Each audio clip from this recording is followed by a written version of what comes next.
আসসালামু আলাইকুম viewers, Mahmuda's kitchen ব্লগের পক্ষ থেকে আপনাদের সবাইকে শুভেচ্ছা ও স্বাগতম জানাচ্ছি। আশা করি আল্লাহর রহমতে আপনারা সবাই সুস্থ এবং ভালো আছেন। আজকে আপনাদের জন্য একটি মজাদার রেসিপি নিয়ে এসেছি, সেটি হলো আচারি চিকেন ভুনা। রুচি ফেরাতে এই রেসিপিটি ভীষণ অনন্য একটি রেসিপি, খুব সহজে তৈরি করা যায়। চলুন দেখা যাক কিভাবে তৈরি করা যায়। আচারি চিকেন করার জন্য আমি নিয়েছি 1.5 কেজি পরিমাণের সোনালি চিকেন। আপনারা চাইলে ফার্মের চিকেন দিয়েও এই রেসিপিটি তৈরি করে নিতে পারেন। প্রথমেই দিয়ে দিচ্ছি পরিমাণ মতো লবণ। আমি 1.5 চা চামচ পরিমাণ দিয়েছি। এরপর দিয়ে দিচ্ছি 2 টেবিল চামচ পরিমাণ টক দই,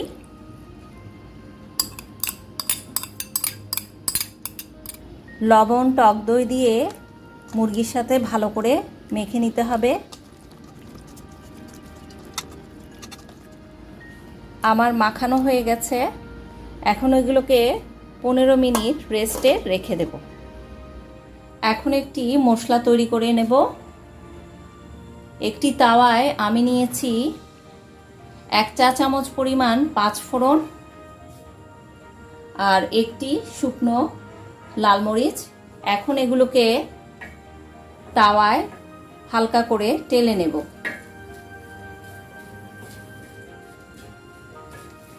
টালার পরে এই মশলাগুলোকে আমি ব্লেন্ডারে হালকা করে ব্লেন্ড করে নেব। খেয়াল রাখতে হবে যাতে পুড়ে না যায়। হালকা টালা হয়ে গেছে, এখন আমি ফ্লেমটি অফ করে দেব। 15 মিনিট পর চুলায় বসিয়ে দিয়েছি একটি প্যান। এখন দিয়ে দিচ্ছি 1/2 কাপ পরিমাণ সরিষার তেল।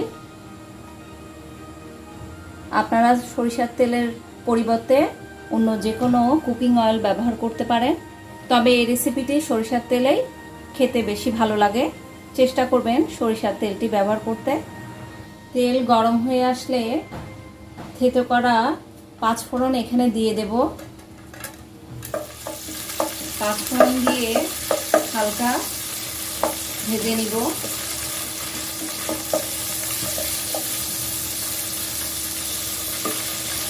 বেশিক্ষণ ভাজা যাবে না, তাহলে পুড়ে যাবে।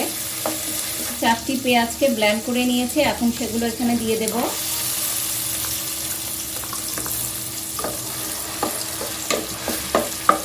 পেঁয়াজের কাঁচা গন্ধ না যাওয়া পর্যন্ত এগুলোকে একটু কষাবো। মাঝারি আঁচে এগুলোকে কষিয়ে নিতে হবে। এখন দিয়ে দিচ্ছি একটি তেজপাতা। বড় সাইজের একটি তেজপাতাকে আমি 2 ভাগ করে দিয়ে দিচ্ছি। পেঁয়াজ বাটা কষানো হয়ে গেছে, এখন দিয়ে দিব 1.5 টেবিল চামচ পরিমাণ আদা বাটা, 1.5 টেবিল চামচ পরিমাণ রসুন বাটা। এখন মশলাগুলো এখানে দিয়ে কষিয়ে নেব।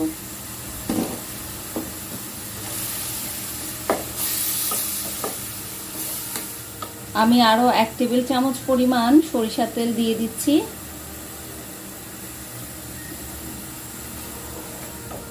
তিন মিনিট আদা বাটা সহ পেঁয়াজ বাটাকে কষানোর পরে দিয়ে দিচ্ছি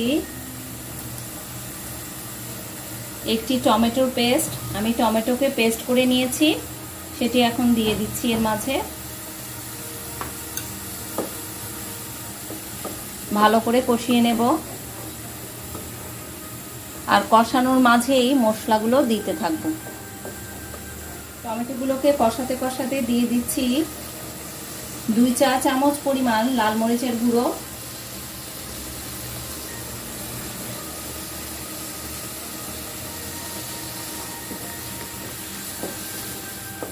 হলুদের গুঁড়ো দিয়ে দিচ্ছি 1/2 চা চামচ পরিমাণ,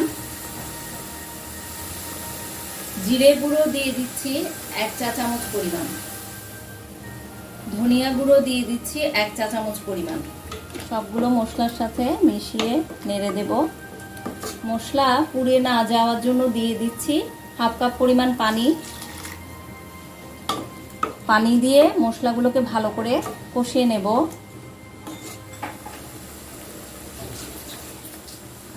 2 টুকরা দারচিনি দিয়ে দিচ্ছি, মশলার সাথে মিশিয়ে কষিয়ে নেব। মশলা কষানো হয়ে গেছে, দেখুন তেল উপরে উঠে এসেছে। এ পর্যায়ে ম্যারিনেট করে রাখা মুরগির টুকরোগুলোকে এখানে দিয়ে দেব।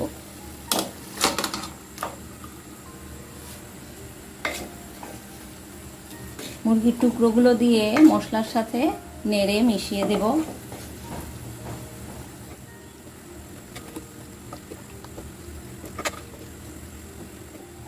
এখন ঢাকনা দিয়ে মাংসগুলোকে 10 মিনিট কষাবো। 5 মিনিট আরও রান্না করার পর ঢাকনা সরিয়ে মাংসগুলোকে আবার নেড়ে দেব। দেখুন পানি প্রায় শুকিয়ে গেছে। এ পর্যায়ে আমি হাফ কাপ পরিমাণ পানি দিয়ে দেব।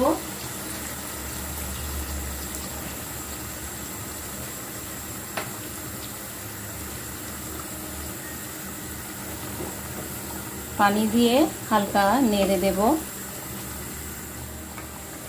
ঢাকনা দিয়ে আরো 2 মিনিট রান্না করব। 2 মিনিট পর ঢাকনা সরিয়ে মাংসগুলোকে একটু নেড়ে দেব। এখন সেই সিক্রেট উপকরণটি দিয়ে দিব, সেটি হলো আচার। আমি 1 চামচ পরিমাণ এখানে আচার দিচ্ছি। আপনারা এর পরিবর্তে লেবুর রস ব্যবহার করতে পারেন।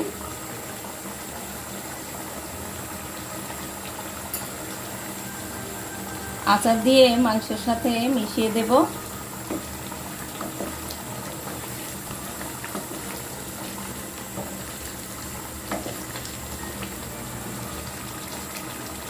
এখন ঢাকনা দিয়ে আরো 2 মিনিট এগুলোকে রান্না করব।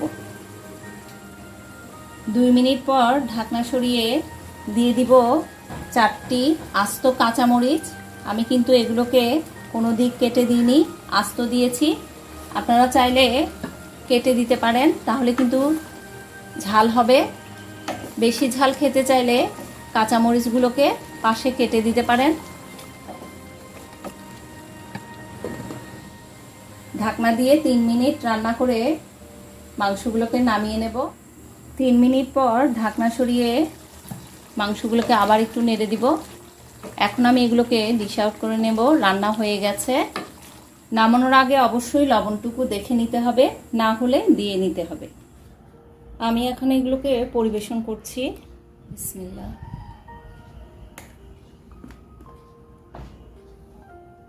আচারি চিকেন খেতে ভীষণ মজা। রুটি, পরোটা, পোলাও সব কিছুর সাথে খেতে ভীষণ লাগে।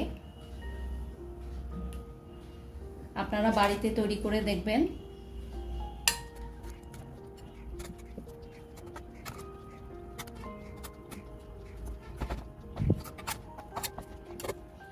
সো ভিউয়ার্স, তৈরি হয়ে গেল মজাদার আচারি চিকেন। খুব সহজে চেষ্টা করেছি রেসিপিটি তৈরি করার। আশা করি আপনারা বাসায় তৈরি করবেন, সবাই মিলে এনজয় করবেন। আমার এবং আমার পরিবারের জন্য দোয়া করবেন। রেসিপিটি ভালো লাগলে লাইক দিবেন, ফ্রেন্ডস অ্যান্ড ফ্যামিলির মাঝে শেয়ার করবেন। আমার চ্যানেলটিকে প্লিজ সাবস্ক্রাইব করবেন। যারা এখনও পর্যন্ত আমার চ্যানেলটিকে সাবস্ক্রাইব করেননি তাদের সবাইকে রিকোয়েস্ট করছি, মজার মজার রেসিপিগুলো সহজে পেয়ে যাওয়ার জন্য চ্যানেলটিকে সাবস্ক্রাইব করবেন। ভিডিওটি দেখার জন্য সবাইকে ধন্যবাদ জানাচ্ছি। আল্লাহ হাফেজ।